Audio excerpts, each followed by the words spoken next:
Alright, since the MPO seems to not be a thing today, with a 5th weather delay and likely being rescheduled to 7 a.m. tomorrow, we're going to be covering the first 2 rounds of FPO at the European Open.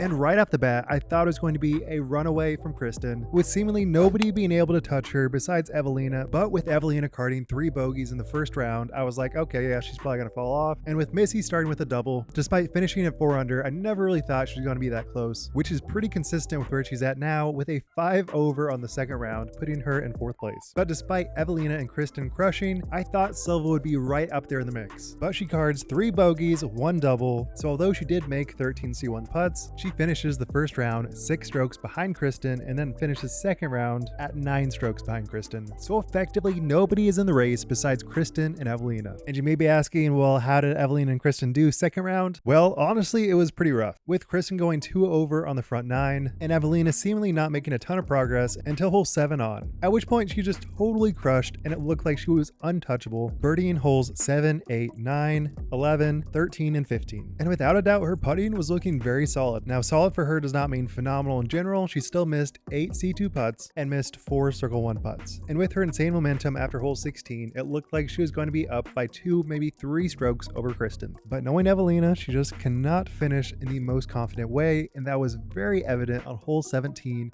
where she has a birdie chance and Kristin shanks an upshot, making it a guaranteed bogey. So despite Eveliina's birdie putt looking pretty confident, it goes left down the hill and she has maybe like a 15-footer. She flashes chains and then it rolls basically right back to where lie was, and she basically did the exact same hyzer putt that chains out and then makes that putt for a double bogey. So she turns a birdie into a double, allowing Kristin to tie it up after this hole. And then despite Kristin having not the best drive, she manages to get a birdie on hole 18. So as it sits right now, Kristin is up by 1 stroke over Eveliina. Yeah, it felt a little bit easier today. I think it's not going to affect me, like I'm still fighting for that first place, so that's my goal all the time. And I was thinking, like, if Kristin's down by maybe 3 or 4 strokes, she can still come back. But seeing how Eveliina did fall short in hole 17, she really needed those strokes to pad the next 2 rounds. And I won't say the Beast is actually objectively against Eveliina's game. I think it is very much in her ability to get like at 8 or 9 under. But seeing how there are probably a lot of windy putts coming her way, I think she needs to step it up and make sure she has a confident putt, especially in that 15 to 20 foot range where she knows she can have some blowups. And then as far as Kristin, despite having the 3rd highest rated round in a major, the second round was not a great display of any of Kristin's abilities. There were so many early releases and a bunch of missed birdie opportunities. It was a tough round for me. I feel like I was actually throwing the disc pretty well, but I made some mistakes where they mattered the most. Some really bad placement shots that in the felt a little bit weaker on the course today. I told myself to execute my shots. I know my game plan here said I just let myself slip here and there. Made some lazy shots and it cost me a lot.